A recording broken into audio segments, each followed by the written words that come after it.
እዚህ ቦታ ላይ ዛሬ እሱን እንዳመሰግን ካደረገኝ ነፍሰ ጡር ነበረችና ልጁ ሲመረመር የጽንሱ ሲመረመር ዶክተሮች ያሏት ምንድነው እጅና እግር የለውም። እናንተ ግን ለምንድነው ሰብስክራይብ ማታደርጉት? ለምንድነው ማታበረታቱኝ? በታች በኩል መግቢያ አለው። እንዲያውም ቅድስት የፊልሜን እዚህ አካባቢ ነበር የሰራሁት። የፊልም ስራዎችን የተወሰኑትን እዚህ አካባቢ ለመስራት ሞክሬያለሁ ማለት ነው።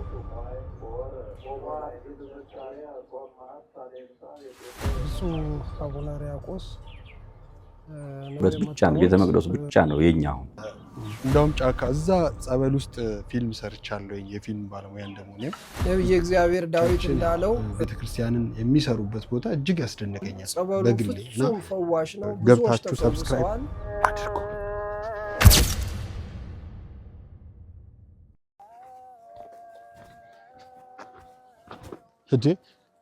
የተወደዳችሁና የተከበራችሁ ውድ ቤተሰቦቼ እግሮቼ ወዴት የሚራመዱ ይመስላችኋል? ዛሬ የበረከት ጉዟችንን ጀምረናል።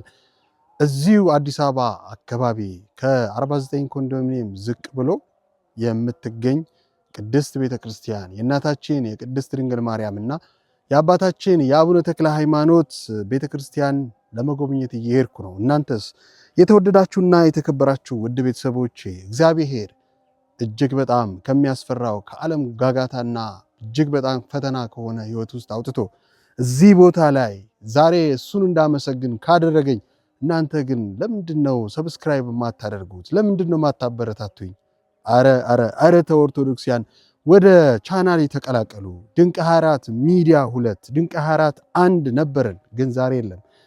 ከዓለም ወጥተናል፣ ፊልም ትተናል፣ የበረከት ስራ እየሰራን ነው። እናንተ ግን ምንም እያበረታታችሁኝ አይደለም እና አበረታቱኝ። ዛሬ ጉዟችን እንግዲህ የሚሆነውን አብረን የምናየው። እንኳን አደረሳችሁ። ዛሬ እናታችን የቅድስት ድንግል ማርያም ወራይ ክብረ በዓሏ ነውና እንኳን አደረሳችሁ። ተከተሉ።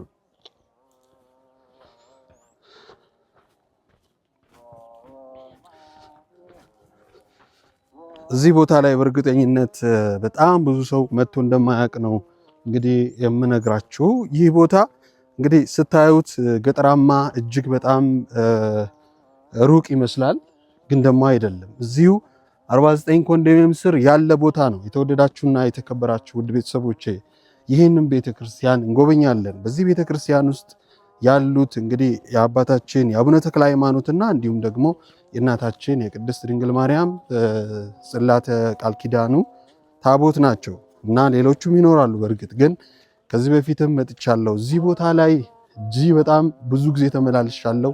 ሲከፋኝ እንዲሁም ደስ ሲለኝ የምመጣበት ቦታ ነው። ብዙ ጊዜ ለመምጣት እንግዲህ ደስ የሚለኝ ቦታ ነውና እንዲያውም ቅድስት የፊልሜን እዚህ አካባቢ ነበር የሰራሁት። የፊልም ስራዎችን የተወሰኑትን እዚህ አካባቢ ለመስራት ሞክሬያለሁ ማለት ነው። ዛሬ ግን እንደምታውቁት እንግዲህ ታሪኬ ተቀይሮ ጉዞ ወደ በረከት በተሰኘው ፕሮግራም እንግዲህ የቤተ ክርስቲያን ወዳለበት አቅጣጫ ሄደን የጉዞ ወደ በረከት መንፈሳዊና እንዲሁም ደግሞ ማህበራዊ ጉዳዮችን የሚዳስስ ፕሮግራሞችን እየሰራን ነው የምንገኘው። ቀን ምሳ፣ ጉዞ ወደ በረከት፣ መልእክተኛው እና ሁላችሁም የተወደዳችሁና የተከበራችሁ ውድ ቤተሰቦቼ ገብታችሁ ሰብስክራይብ አድርጉ።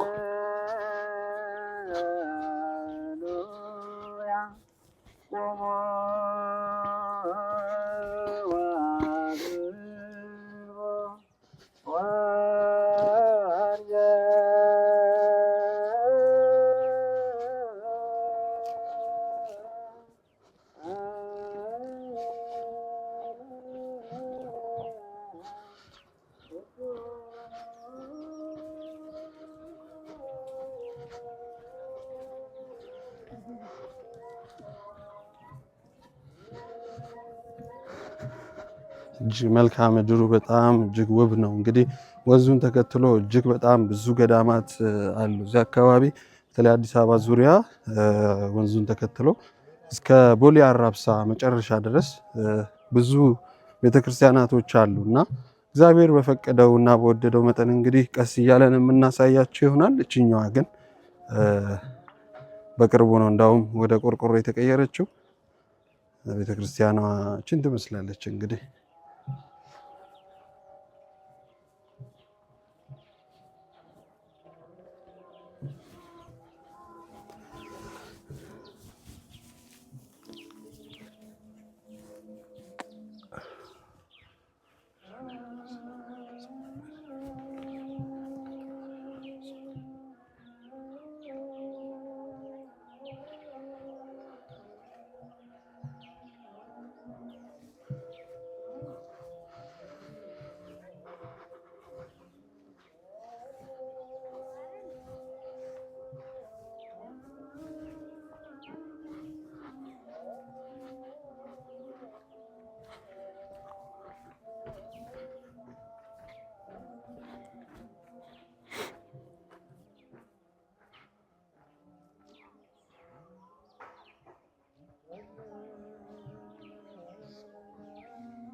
ይሄ በቅርቡ የተደለደለ ነው። አመቺ ቦታ አልነበረም። የመውረጃው ራሱ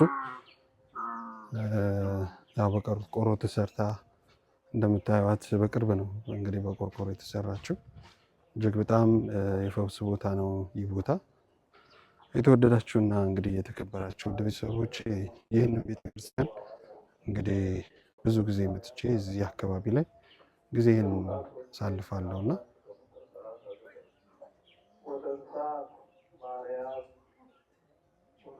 ማርያም ፍጡነ ዘውቱ ሞይ ወረ ሽወን አይነተ ወንባ አገረዳዊ ዘውዳ ወዋት የተዘካሪያ ቆማት ታሌሳ የቶሶ ሰማቲሳ የቃላ ለማርያም ዘታማ አሰራ ዘጓል ቦተከታ ወመላ መንፈስ ቅዱስ ላሌ ልሳ የተወከላ አባሪ ጌታ ሮትዬ ቁርጣንኪ ማነስ ወሩ የከርትኪ ወምን ስኑአነ ከመትንጽ አቢ እሙ ለዚ መናሁ ሰማይ ቁቃለች ዘትታመኒ አንፈራ ዘጓል ቦተከርቲ የፍስታው አሴር ወውፅኢት አንቲ እንተ ተአምኒ ከመ ይከውን ቃል በነገሩኪ ማበ እግዚአብሔር ወትቤ ማርያም ታብዮ ነፍሴ ለእግዚአብሔር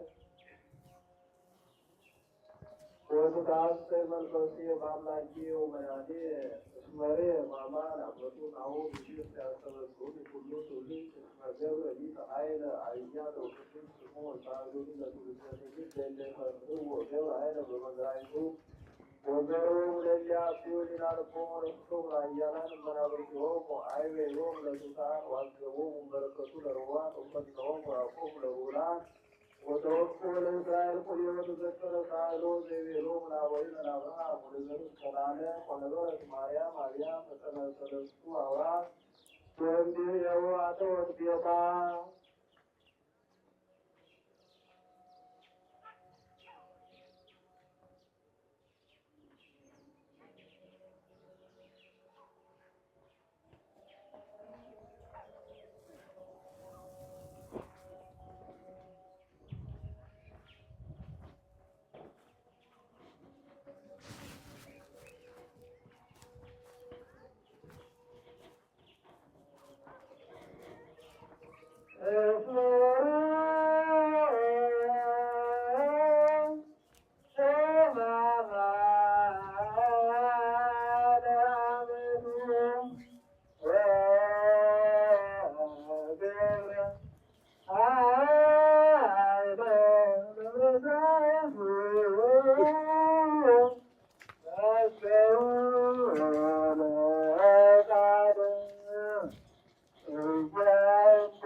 ሰላም የተወደዳችሁ ውድ ቤተሰቦቼ እንደምን አላችሁ? እነሆ ጉዞ ወደ በረከት የተሰኘው ፕሮግራማችን ጀመረ። ውድ ኦርቶዶክሲያን በያላችሁበት ዓለም ዳርቻ ሰላምና ፍቅርን እመኛለሁ። እንግዲህ ዛሬ በፈለገ ብርሃን በሾላ ማርያም በተለምዶ በተባለችዋ ቤተክርስቲያን ተገኝቻለሁ። ቅድም በመግቢያ ላይ እንዳልኳችሁ እጅግ በጣም አስደናቂ ታሪካዊ ቦታ ነው። ይህ ቦታ እንደሚታወቀው ዳር ዳር ያሉ ቤተክርስቲያናችን እንግዲህ እጅግ በጣም መንፈስን የሚያረኩ ሁኔታዎች አሉበትና ዛሬ እዚህ ተገኝቻለሁ። ዛሬ ማርያም ነች። እንኳን አደረሳችሁ። ወደ አባታችን ልውሰዳችሁ። ወደ አባታችን። እሺ። በስመ አብ ወወልድ ወመንፈስ ቅዱስ አሐዱ አምላክ አሜን። ሁላችሁም በአገር ውስጥም በውጭ የምትኖሩ መላ የኢትዮጵያ ኦርቶዶክስ ተዋሕዶ ቤተክርስቲያን አማኝ እምነት ተከታዮች በሙሉ እንግዲህ ደብራችን አያት ጨፌ ሾላ ፈለገ ብርሃን ቅድስት ማርያም ትባላለች። እንግዲህ ይችን የበረከት ቦታ ለመጎብኘት ከድንቅ 24 ሚዲያ ስለመጣችሁ በቤተክርስቲያናችን ስም ከፍ ያለ ምስጋና እናቀርባለን። እሺ አባታችን፣ እግዚአብሔር ይመስገን። እንግዲህ እንደው እርስዎ ከመቼ ጀምሮ ነው ወደዚህ ደብር የመጡት? እንዴትስ መጡ? እኔ የመጣሁት ከነሐሴ 1 ጀምሮ ነው። አሁን ምናልባት 3ኛ ወር እየጨረሱ ነው። ጥቅምት አሁን 21 ነው። ስለዚህ እኔ ብፁዕነታቸው ያው እንደዚህ አይነት ቦታ አለ ሂደው አደራጁልኝ ብለው ብፁዕ አቡነ ሕርያቆስ ነው የመጣሁት። ዋና የስራ ቦታዬ ቦሌ መድኃኔዓለም ምክትል አስተዳዳሪ ነኝ። ስለዚህ እዚህ ስንመጣ እንግዲህ ቤተክርስቲያኒቷ እርግጥ የተመሰረተችው በትክክለኛ በቅዱስ ሲኖዶስ ፈቃድ የተመሰረተችው የካቲት 21 ታቦተ ሕጉ የገባው የካቲት 21 2011 ዓ.ም ነው። ቦታው በጣም የበረከት ቦታ ነው። ከከተማ ትንሽ ወጣ ያለ ነው። ለአገልግሎት የተመቸ ነው። ለህሊና እረፍት የሚሰጥ በጣም የተቀደሰ ቦታ ነው። ስለዚህ ያለው እርግጥ ከንዋየ ቅድሳት ጀምሮ ሙሉ በሙሉ ሁኔታዎች ገና ያልተስተካከሉ ያልተሟላ በመቃኞ ላይ ያለ ቤተክርስቲያን ነው። እውነት ለመናገር ይሄ ነው የሚባል ራሱን የቻለ ለቤተክርስቲያን የሚገባው ንዋየ ቅድሳት አልተሟላም። አጠቃላይ ከውስጥ እስከ ውጭ ብዙ ይቀረዋል እና ይሄንን ደግሞ ብዙ ምዕመናን አጋዥ ያስፈልጋል። ጸበሉም ቢሆን አሁን ጸበሉ ፈዋሽ ነው፣ ግን ይኸው የምታየው ነው። አጥሩ እዚህ ላይ ታጥሯል። ይሄ መንገድ ነው፣ የህዝብ መንገድ ነው። ጸበሉ ወደዚህ ነው። አዎ፣ እጅግ በጣም ፈዋሽ የሆነ ጸበል አላት። ደብሩም እንደምታዩት ገና በመቃኞ ላይ ያለ ቤተክርስቲያን ነው። ነገር ግን ከዛ በፊት የሆኑ 5 ሰዎች ሾላው ስር የቅድስት ኪዳነ ምሕረት ጽላት አለ፣ ራእይ አይተናል እያሉ ለ5 ዓመት ያክል ከመመስረቷ በፊት ለ5 ዓመት ያክል ጸበል ጸዲቅ ያቀርቡ ነበር። አሁን ጸበሉ ያለበት ቦታ ማለት ነው።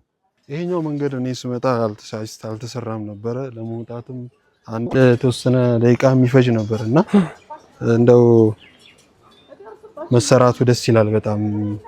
በዛ ላይ ደግሞ ጸበል 2 ቦታ ነው ያለው ልበል። ማዶም ላይ ያለ ልበል። ማዶም አለ። እዚህ ዋናው እዚህ ነው።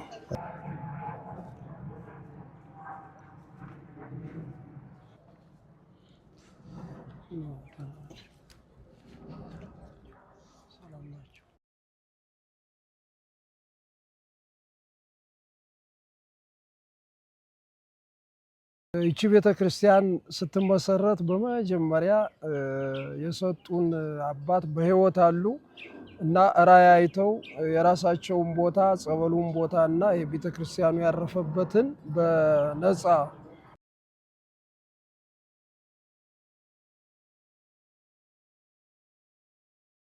ይሄ ከዚህ ውስጥ ነው የሚፈልቀው ጸበሉ? ከዚህም አለ እዚያ ውስጥም አለ።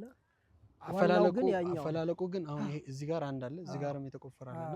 አንድ ላይ ነው ያለው። ከሱ ላይ እዚያ ሄዶ እዚያ ታች ላይ ያርፋል ማለት ነው።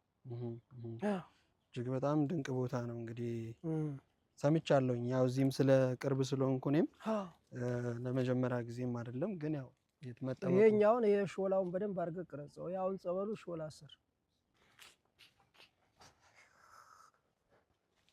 የተወደዳችሁ እንግዲህ እንደምትመለከቱት ጸበሉ ከሾላ ስር ነው የሚፈልቀው። ከዛ ደግሞ እንግዲህ እዚህ ጋር ይደርስና ለምእመን ይከፋፈላል ማለት ነው ጸበሉ። እጅግ በጣም ድንቅ የሆነ ቦታ ነው። ይህ ቦታ ብዙዎች ያልመጡ ብዙዎች ያላዩት ያልተፈወሱበት ቦታ ነው። መሰረት እንግዲህ ያስፈልገዋል አመቺ ማድረግ ጸበሉን። ሁለተኛ ነገር ደግሞ እንግዲህ በአባቶች ፊት ቀርበው እዚህ ቦታ ላይ እመቤታችን ታቦተ ሕጓ መግባት አለባት፣ እኔ ራእይ አይቻለሁ፣ ፈዋሽ ጸበል ነው ያለው ብለው እርሻቸውን ለቀው የተወሰነ ቤተክርስቲያኑ የሚያርፍበት ቦታ ሰጠውናል ማለት ነው። ጸበሉ እንዳያችሁት ጸበሉ የሚፈልቀው ከሾላው ስር ነው። አዟዟሩም ወደ ምስራቅ ነው። የጸበሉ ፈውስ በብዙ ቦታም ተነግሯል። ብዙ ገቢረ ተአምራትን አድርጓልና እሱ ቦታ ላይ የእመቤታችን የቅድስት ኪዳነ ምሕረት ጽላት በስውር አለ የሚል ትረካ ነበረ ከመመስረቷ በፊት። ለመመስረቷ መነሻውም እሱ ነው። ስለዚህ የቤተክርስቲያን አገልጋዮች ወደ 65 የሚሆኑ አገልጋዮች አሉ። የሚያገለግሉት በነፃ ነው፣ ደሞዝ የለም። ማይሌቱም ቅዳሴውም ሰዓታቱም ሁሉንም ነገር እስካሁን በነፃ ነው የሚያገለግሉት። ምንም ምክንያቱም ቤተክርስቲያኗ ገቢ የላትም። እኒያ ሰዎች ምንድነው ጸበል ጸዲቅ የሚያቀርቡት ሰዎች እዚህ ቦታ ላይ ታቦተ ሕጉ ወጥቶ እዚህ ቦታ ላይ የክርስቶስ ስጋና ደም እንዲፈተት ጥያቄ ያቀረቡ። ነገር ግን በወቅቱ የነበሩ አመራሮች በዚህም ለቤተክርስቲያኒቷ ምስረታ ሲሰሩ የነበሩ አባቶች አሁን እኛ ዝም ብሎ አንዳንድ ጊዜ ብዙ ሐሰተኛ ነቢያት የበዙበት ወቅት ስለሆነ በወቅቱ ማለት ነው እንደዚህ ታቦት ተገኘ ከዚህ እንዲሆነ የሚለው ብዙ ጊዜ ውሸት ተደርጎም ስለሚወሰድ ለጊዜው እኛ አዲስ ቤተክርስቲያን ነው የምንሰራው። ይህንን እንተወውና ካለች ሰየው ነው ጥሩ ነው። ካልሆነም ግን እኛ ከቅዱስ ሲኖዶስ ተባርኮ ተፈቅዶ የተሰጠ የእመቤታችን ጽላት አስገብተን ቤተክርስቲያኒቷ መመስረት አለባት። ቦታው የቤተክርስቲያን ቦታ እንደሆነ በተለያዩ አባቶች ስለተነገረ ከዚያ ተነስተው ዞሮ ቤተክርስቲያኑ ተመስርቷል። የካቲት 21 2011 ዓ.ም ማለት ነው። ከዛን ጊዜ ጀምሮ እንግዲህ ጸበሉም አገልግሎት እየሰጠ ነው፣ ቤተክርስቲያኒቷም አገልግሎት እየሰጠ ነው። የቦታው ባለቤት አቶ ወርዶፋ ይባላል። ከዚህ በኋላ አሁን ይሄ ቤተክርስቲያን ከከተማ ወጣ ያለች ስለሆነ መንገዱም ትንሽ ውጣ ውረድ ስለሆነ ስለዚህ ቦታው ደግሞ ከቤተክርስቲያኗ ካረፈችበት ውጭ አጠቃላይ ዙሪያውን አጥር የለውም። መሬቱ ምንም ያልተከፈለ በዕዳ ላይ ያለና በየጊዜው እንዲያውም አጥርባቸዋለሁ ወስድባቸዋለሁ እያለ ቤተልሔሙ ያረፈበትም እነዚህ የምታዩዋቸው ቆርቆሮ ያረፉባቸው ሁሉ ገና የመሬት ክፍያ አልከፈልንም ማለት ነው። አቶ ወርዶፋ ቦታውን ለእናንተ መነሻ የሚሆን ምንም እንኳን የልጆቻቸው ርስት ቢሆንም አርሶ አደር ናቸው። እዚህ በሚያገኙት ነው የሚደጉሙት ቤተሰቦቻቸውን። እንግዲህ በየትኛውም ቦታ ያላችሁ የቤተ ክርስቲያናችን ልጆች ከሾላ ስር ቀጥታ የሚመነጨው የተፈጥሮ እግዚአብሔር እንግዲህ ምልክትም ነበር የጸበል ቦታው ላይ እንግዲህ ቅዱሳኑ የነበሩበት ስፍራ ነው። ይህ ስፍራ እጅግ በጣም አስደናቂ የሆነ ስፍራ ነው። ለጊዜው እንግዲህ ለጸበልተኛው የተሰራው መጠመቂያ ይህንን ይመስላል ማለት ነው። በዚህ መልኩ ነው የተሰራው። ስለዚህ ሁላችሁም እዚህ ቦታ ላይ ተገኝታችሁ በረከትና ረድኤት እንድታገኙ እመኛለሁ። ውድ ቤተሰቦቼ እጅግ በጣም ውብና ድንቅ ስፍራ ነው። መታችሁ ተፈወሱ።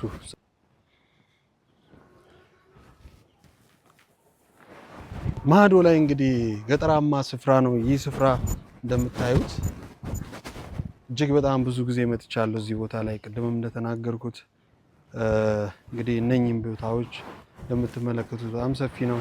አሁን በአባታችን በእጅን ያለው በገበሬው አባታችን እጅን ያለው። ስለዚህ የቤተ ክርስቲያኗ ማረፊያ ብቻ ነው የተሰጠው። ይህንን በበረከት እንግዲህ አንዳንድ ካሬ እያላችሁ እንኳን እያልን እኔንም ጨምሮ ብንገዛ ነፃ ማድረግ እንችላለን። ጸጋ የበዛላችሁ በበረከት የተጎበኛችሁ ወይም በቤታችን ወዳጆች የሆናችሁ ይችን ቤተ ክርስቲያን እንደው እሳቸው ራሱ በጣም የሚተርኩት ብዙ ትረካለ ስለ በራእይ እመቤታችን ተገልጻ ስታናገራቸው ከዚያ ተነስተው ቤተክርስቲያኑ መተከል እንዳለበት ቀና ሆነው ከአካባቢው ባለስልጣናት ጋር ከአካባቢው ነዋሪ ጋር ብዙ ፈተና ገጥሟቸዋል። በዚህ ዙሪያ ማለት ነው። ለጊዜው መነሻ የሚሆን 200 ካሬ ውሰዱ፣ 200 ካሬ እኔ ሰጥቻችኋለሁ። ከዚያ ደግሞ ሌላው ምዕመን ደግሞ የራሱን አስተዋጽኦ ያድርግና ቤተክርስቲያኒቷ ትመስረት ብለው በቀና ሐሳብ በተገለጠላቸው ራዕይ መሰረት ይህን ጸበሉንም በነፃ እንድንጠቀም እስካሁን ድረስ ክፍያም አልከፈልናቸውም። በዚያ ቃል ኪዳን መሰረት ነው እየተገለገለ ያለው ማለት ነው። ቤተ ክርስቲያን ለማገዝ አቅም እንዲኖራችሁ ለመግለጽ ያክል ነው። እግዚአብሔር ይባርክልኝ፣ እግዚአብሔር ይጠብቅልኝ፣ በበረከቱ ይጎብኛችሁ በያላችሁበት። ስለዚህ ከ2011 የካቲት 21 ጀምሮ ቤተክርስቲያኒቷ ተመስርታለች። በዕለቱ ካህኑ መስራች የነበሩት አባ መንበር ብናልፍ ይባላሉ። መስራቹ ካህን ማለት ነው፣ አስተዳዳሪው። እኔ በእርግጥ ከ2012 ጀምሮ ነው የመጣሁት። 2012 በዝውውር ነው የመጣሁት። ይሄ አሁን ካህናቱ የኖሩበት ያጫካው ትልቅ ቦታ ይሆናል። ግን እንግዲህ በጣም ትልቅ ስፍራ ነው የሚሆነው። ስራ ቢሰራ የሚገርምህ እንደዚህ ቦታ ማንም ተፈልጎ አይገኝም። እንኳን እዚያ ላይ ቢተከል ብዙ ጸበልተኞች እዚህ ላይ አሁን ዝቃር ወይ ሰፊ ነው። አሁን ከቤተልሔም ወደዚያ በጣም ሰፊ ነው። ሰፊ ነው። አይ እኔም እንደው እዚህ ቆርቆሮ ሳትሰራም በፊት ስለመጥቼ ስለነበረ አውቃታለሁ በጥቂቱም ቢሆንና እና ቢቻል አሁን ዋና ጫማህን አድርግ እሺ እንጂ ቦታው በጣም ወሳኝ ቦታ ነው ልልህ። እስቲ እንደው እመቤቴ ናት የላከችህ። እስቲ እግዚአብሔር ይባርክ። እንግዲህ ያው አሁን ምንድነው ዋናው ነገር እንግዲህ እቺ ቦታ እጅግ በጣም ፈዋሽ የሆነ ጸበል ያለበት ነው። ሰው ሆስፒታል ሜዳ ያጨናንቃል ለመድኃኒት ብሎ፣ በዛ ላይ ደግሞ በየግል ፋርማሲም የሚያወጣው ገንዘብ 1 እና 2 አይደለም። እዚህ ቦታ ላይ በእምነት መጥቶ እመቤቴ ያለች ድናለሁ ብሎ ሩቅ ሳይሄድ እዚሁ 49 ዝቅ ብሎ ነው ያለችው። ስለዚህ መጥቶ እዚህ ቦታ ላይ ድህነትን ማግኘት ይችላል።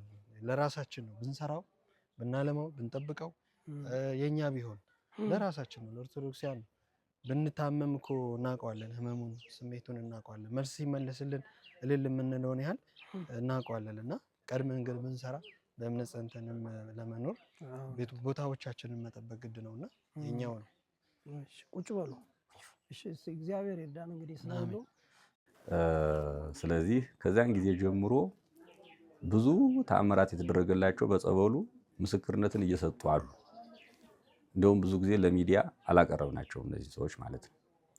ለምሳሌ አንድ አሜሪካ የምትኖር በእናት ምንድነው የሆነ ነብሰ ጡር ነበረችና ልጁ ሲመረመር ጽንሱ ሲመረመር ዶክተሮቹ ያሏት ምንድነው እጅና እግር የለውም፣ ስለዚህ ቢወጣ ይሻላል የሚል ሐሳብ ነው ሲሰጧት ያው እናት በልጇ አትጨክንምና አይ በፍጹም እግዚአብሔር የሰጠኝን እቀበላለሁ የሾለዋ ማርያም እሷ ታውቃለች በሚል ቀጥታ በዩቲዩብ አይታ ነበርና የዚሁ አካባቢ ተወላጅ ትመስለኛለች።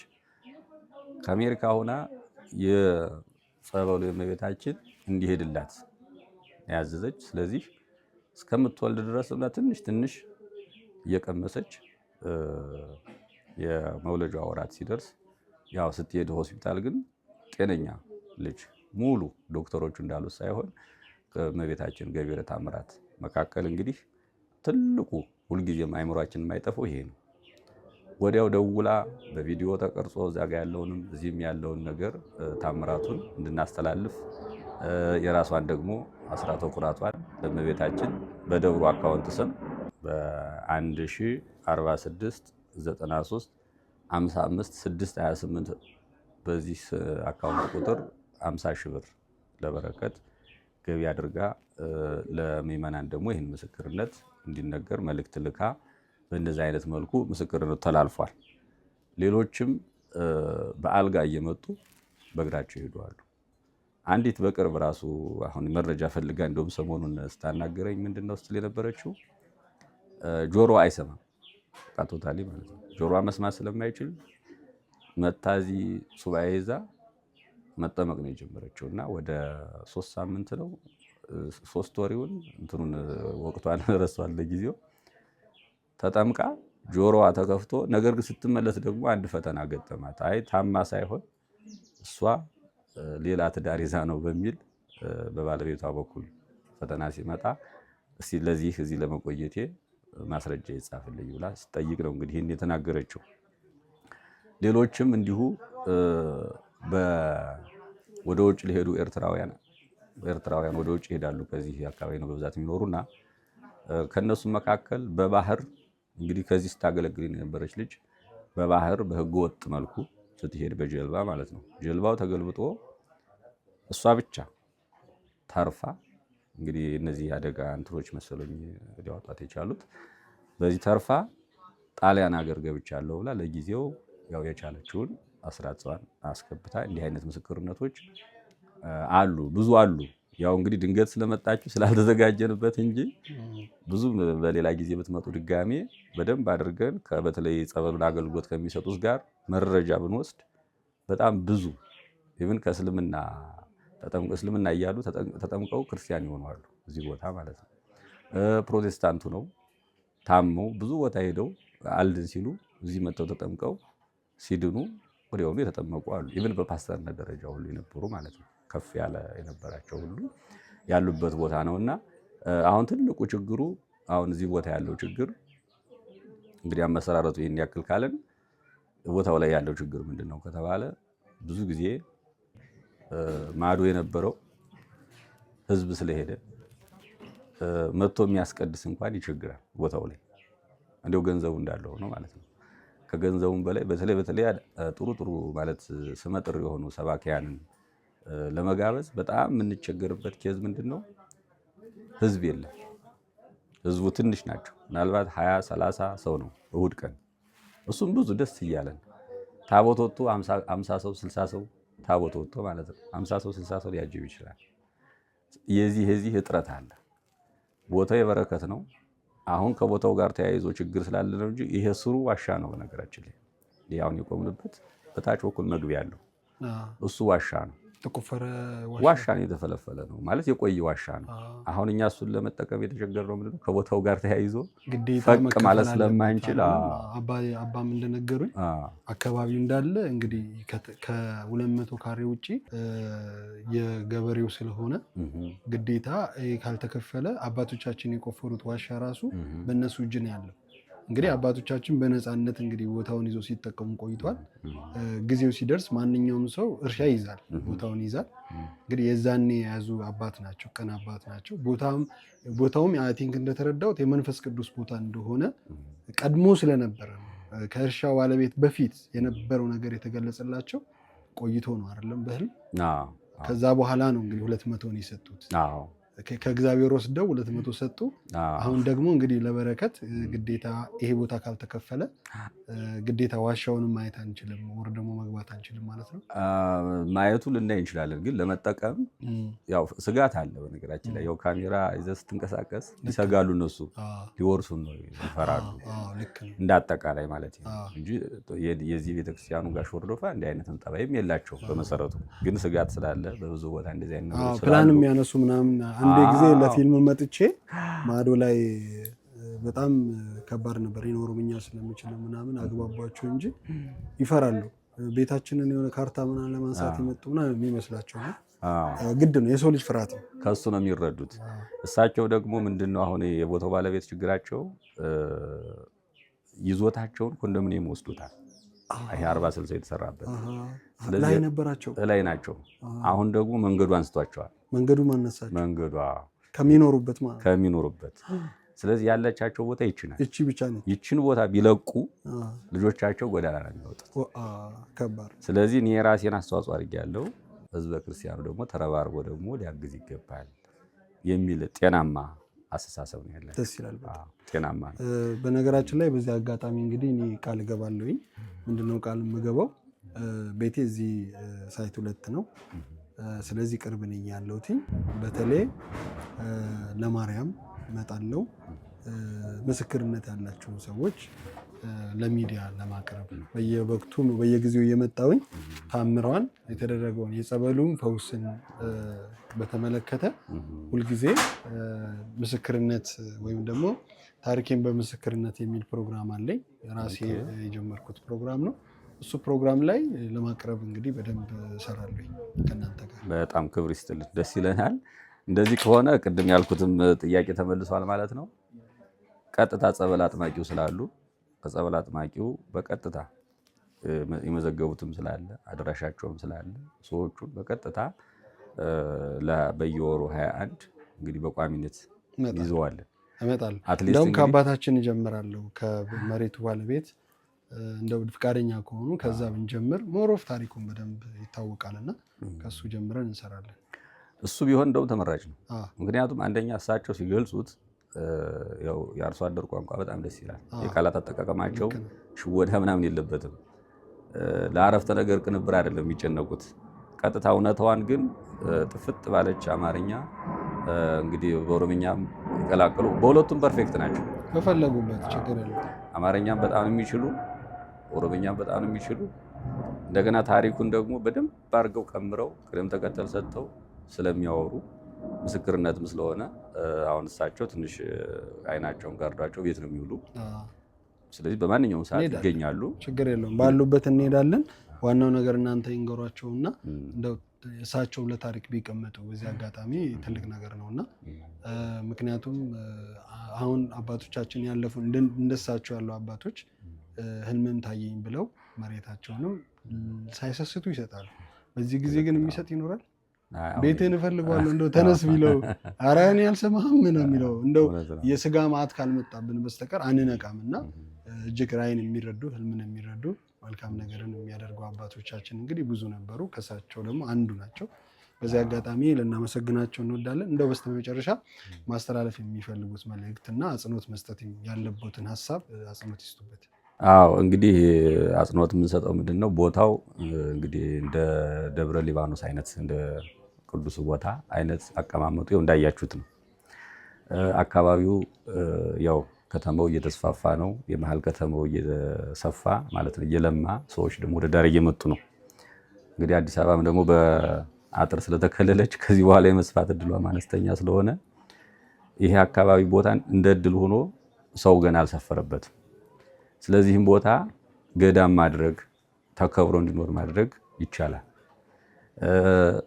የቀብር ቦታ አሁን ብዙ ጊዜ ዘላቂ ማረፊያ ይሉታል እንትኖቹና ዘላቂ ማረፊያ ለማድረግ ራሱ አመች ነው። መጥቶ የመንፈስ ጭንቀት ያለበት እዚህ ጋር መጥቶ የሚጽናናበት ቦታ ነው። ምንም አይነት ድምፅ ከእግዚአብሔር ድምፅ ውጭ የሚሰማው ድምፅ የለም። ምናልባት ፕሌን ሲሄድ ብቻ ነው በእኛ በላይ ስለሚሄድ እሱ ድምፅ ብቻ ነው የሚሰማው እንጂ መኪና የለም፣ ምንም የለም። ጸጥ ያለ ነው። የሾላውንም አቀማመጥ አይታችሁታል። የሾላውን ፍሬ በነገራችን ላይ የሾላውን ፍሬ የወሰዱ እናቶች ራሱ ብዙ ፈውስ ያገኛሉ። አሁን ለምሳሌ መውለድ ያልቻሉ ሰዎች ይወለዱ አሉ፣ ምስክርነት የሰጡ ማለት ነው። የሾላውን ፍሬ ወስዶ ማለት ነው። ሾላው ራሱ ፍሬው በፍሬው የተገኘ ፈውስ አለ፣ በጸበሉ የተገኘ ፈውስ አለ።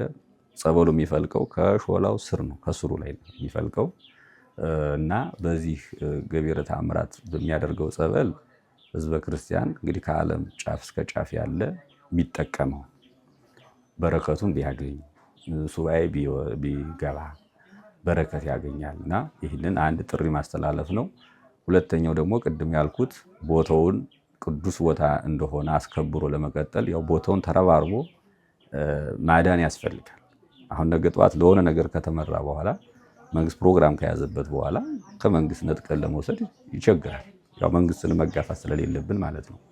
ወር ደግሞ ሰዎቹም የሆነ ነገር ከዚያ ሲነሱ ሊሰፍሩበት ይችላል። አንድ ጊዜ ቤት ከተሰራ የሆነ ፕሮጀክት ከተቀመጠበት በኋላ ለማነቃነቅ ይከብዳል። አሁን ላይ ግን ባዶ ስለሆነ የፈለግነውን ያክል አቅማችን የፈቀደውን ሁሉ አስፋፍተን መያዝ ስለምንችል እንግዲህ በገንዘብ ጸጋ ያላቸው የሀብት ጸጋ ያላቸው የገንዘብ ያላቸው ቤተክርስቲያኒቷን ተረባርበው እንዲታደጓት እንድትሰፋ መስፋት ብቻ ሳይሆን አሁን ቅድም እንደተባባል ነው ቤተክርስቲያኒቷ ያረፈችበት ብቻ ነው ቤተ መቅደሱ ብቻ ነው የኛ አሁን እንጂ ከዚያ ውጭ የኛ ቦታ የለንም። መጀመሪያ አሁን የጸበል ቦታ አለ፣ ከጀርባ ቤተልሔም አለ፣ ዙሪያውን እናንተ አሁን ቢሮ ያላችሁበት አለ።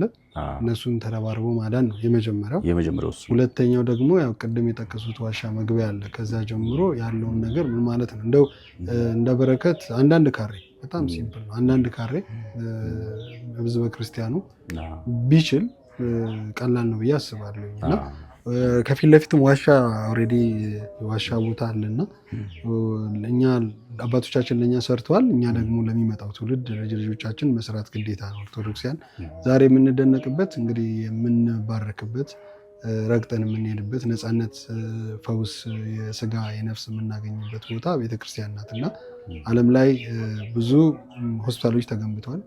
ግን ደግሞ ማዳን ያልቻሉትን በጣም ኮሮናን ጨምሮ በጣም ብዙ አይነት በሽታ እዚች ቤተክርስቲያን ላይ ድህነት ማግኘት ችለን እየኖርን ያለ ነው።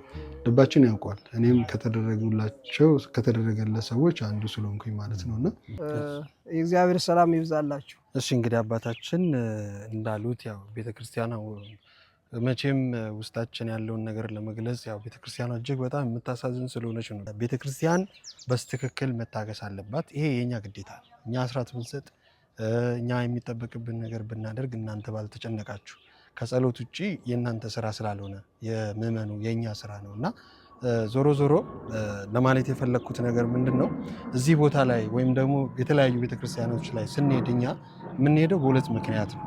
አንድም በስትክክል አስራታቸውን ማሳረፍ ያለባቸው ቦታ ላይ እንዲያሳርፉ፣ ሁለተኛ ነገር ደግሞ ከምንም ነገር በላይ በረከት ማግኘት። በጣም የተጨነቀ ሰው አለ እና መጥቶ እንዲያርፍባት በጣም ቅርብ ላይ ነች ያለችው ቤተክርስቲያን። ለምሳሌ እኔ ብዙ ጊዜ እመጣለሁ፣ እንደዚህም ከመሰራቷ በፊት እመጣ ነበረ።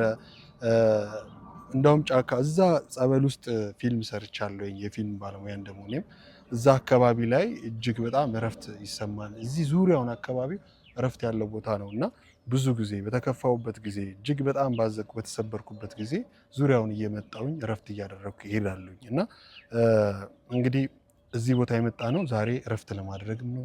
ሁሉም ሰው ማድረግ ያለበትን እንዲያደርግ አካውንቱን ከስር እናስቀምጥላችኋለን። የተወደዳችሁና የተከበራችሁ ውድ ቤተሰቦቼ አሁንም ይህ ጉዞ ወደ በረከት ነው። ጉዞ ወደ በረከትን ደግፉ። ይህም ቪዲዮ እናንተ ሼር ባደረጋችሁ ቆራርጣችሁ በየቲክቶካችሁ ላይ ባሳረፋችሁት አንድ ቤተክርስቲያንን ነፃ የሚያወጣ ልጇ ይመጣልና በረከቱን ተካፈሉ። እንቀጥል። በጉዞ ወደ በረከት ስም እንዲሁም ደግሞ በድንቅ 24 ሚዲያ ቤተሰቦቻችን ስም ላመሰግን እወዳለሁኝ። እንግዲህ ቤተክርስቲያኗ እዚህ ቦታ ላይ ስትገኝ እኔም ገርሞኛል። በእርግጥ ይሄኛው ቆርቆሮ አሁን ያለው ቆርቆሮ ከመሰራቱ በፊት ነበር የመጣሁት እና እጅግ በጣም ደግሞ አሁን ከነበረው በጣም ታሳዝን ነበረ። ስናልፍ ራሱ ከንፈራችን እየመጠጠን ደስ እያለን እዚህ አካባቢ ማርያም መኖሯ እዚህ አካባቢ ቤተክርስቲያን መኖሩ እጅግ በጣም ውስጣችንን እየነካው ነበር የተሻገር ነው። እዚህ አካባቢ የመጣሁት እንደ አጋጣሚ ሆኖ እዚህ ማዶ ላይ ገዝተው አሁን ፈርሶባቸዋል የገቡ ቤተሰቦች ነበሩ እና እነሱን ለመጠየቅ በመጣሁበት ጊዜ እጅግ በጣም ደስ ብሎኝ እንዳውም ተመልሼ ፊልም ሰርቻለሁ። እዚህ አካባቢ ላይ እታች አንድ ቅድስት የሚል ስክሪፕት ይዤ መጥቼ እዛ ሾላ ዋጋ ሰርቻለሁ። እዚህ ማናቷ ላይ እንደዚሁ ሰርቻለሁ እና እጅግ በጣም ለአይምሮ ለመንፈስ እጅግ የሚማርክ ቦታ ነው። በእርግጥ አባቶቻችን ያው ቤተክርስቲያንን የሚሰሩበት ቦታ እጅግ ያስደንቀኛል በግሌ እና ጸጥ ያለ እጅግ መንፈሳዊ የሆነ ቦታ ነው ይህ ቦታ። እንደው ዛሬ እንግዲህ እኔ ታሪኬን በገነት ንጋቱ የልቤ እውነት ላይ እንዲሁም ደግሞ በዋንቃይነሽ ላይ ታሪኬን የግል ታሪኬን ካካፈልኩ በኋላ ከ10 ዓመት በኋላ እንግዲህ እግዚአብሔር ወዶ ፈቅዶ ጉዞ ወደ በረከት አይኖች፣ ልቦች፣ እግሮች ሁሉም ከጀርባዬ እኔም ጨምሮ ወደ በረከት መዞር አለባቸው የሚል ሀሳብ በአይምሬ ውስጥ ሲመጣ ጊዜ ጉዞ ወደ በረከት የተሰኘ ፕሮግራም መጀመር ግድ ሆነና እንግዲህ አሁን ጉዞ ወደ በረከት ከጀመረን ብዙ ቪዲዮዎችን ሰርተናል እና ይህን ቤተሰቦቻችንም ያውቃሉ። ዛሬ ደግሞ ለምን አልጎበኛትም ብዬ አሰብኩና ወደዚህ መጣሁኝ። በጠዋቱ ነው የመጣሁትኝ። እንግዲህ አባታችንም የተወሰነ ዞር ዞር ብሎ አሳይተውናል። ስለዚህ እናመሰግናለን። በስመ አብ ወወልድ ወመንፈስ ቅዱስ አሐዱ አምላክ አሜን። በመላ ዓለም የምትገኙ የኢትዮጵያ ኦርቶዶክስ ተዋሕዶ ቤተክርስቲያን አማንያን አባቶች፣ እናቶች፣ እህቶች፣ ወንድሞች ሁላችሁም በእግዚአብሔር ስም እንደምንሰነበታችሁ የእግዚአብሔር ሰላም ይብዛላችሁ። እኔ በአሁን ሰዓት በዚህ በአያት ጨፌ ፈለገ ብርሃን ሾላ ማርያም ቅድስት ድንግል ማርያም ቤተክርስቲያን ዋና አስተዳዳሪ ነኝ። በዚህ ቤተክርስቲያን አስተዳዳሪ ልሁን እንጂ መሬቱ ዕዳ ያለበት ፈዋሽ የሆነ ጸበል አለው። ጸበሉም ማጥር ዙሪያውን ቤተክርስቲያኑ ማጥር የሌለው የመገልገያ ንዋየ ቅድሳቶች በሙሉ ገና ያልተሟሉ ሆኖ ስላለ ነቢየ እግዚአብሔር ዳዊት እንዳለው የሀብከ እግዚአብሔር ዘከመ ልብከ፣ የልብን ተምኔት የልብን መሻት የልብን ፍላጎት አይቶ እግዚአብሔር እጥፍ ድርብ ዋጋ ይስጥህ እንደሚለው አሁን ለእመቤታችን ይህንን ስናስብ ለመስራት የተጓደሉ ንዋየ ቅድሳቶችን ለማሟላት መሬቱ እንዳለበት ያን ዕዳ ለመክፈል እንድንችል ሁላችሁም አውቃለሁ እረዳለሁ። በተለያየ ዓለም ያላችሁ ለቤተ ክርስቲያን ቀናያን ናችሁ። የፈረሱ አብያተ ክርስቲያናትን ትገነባላችሁ፣ ታንጻላችሁ። ስለዚህ ልጆቻችን በያላችሁበት ለዚች ቤተ ክርስቲያን ተገቢውን እርዳታ እንድታደርጉ እንድታግዙ፣ ቤተ ክርስቲያናችንን እኛ ደግሞ የምህረት ቤት ናትና ብዙ ህሙማን ይገኙባታል። ጸበሉ ፍጹም ፈዋሽ ነው። ብዙዎች ተፈውሰዋል። ብዙዎቹ ድህነት አግኝተዋል። እስካሁን ድረስ በአገልግሎት ላይ ነው ያለው እና የቤተ ክርስቲያኗ አካውንት 1046 93 55 6 28 ነው። ደግሞ ያለው እንደገና 1046 93 55 6 28 በዚህ እንደ ችሎታችሁ እንደ አቅማችሁ እግዚአብሔር ያነሳሳችሁን ይህንን አድርግ ብሎ ያዘዛችሁን በተገቢው ለእግዚአብሔር የሰጣችሁን ለእግዚአብሔር እንድትሰጡ በእመቤታችን ስም አሳስባለሁ። የእግዚአብሔር ሰላም ከእናንተ ጋር ይሁን። እግዚአብሔር ይባርካችሁ፣ ይቀድሳችሁ።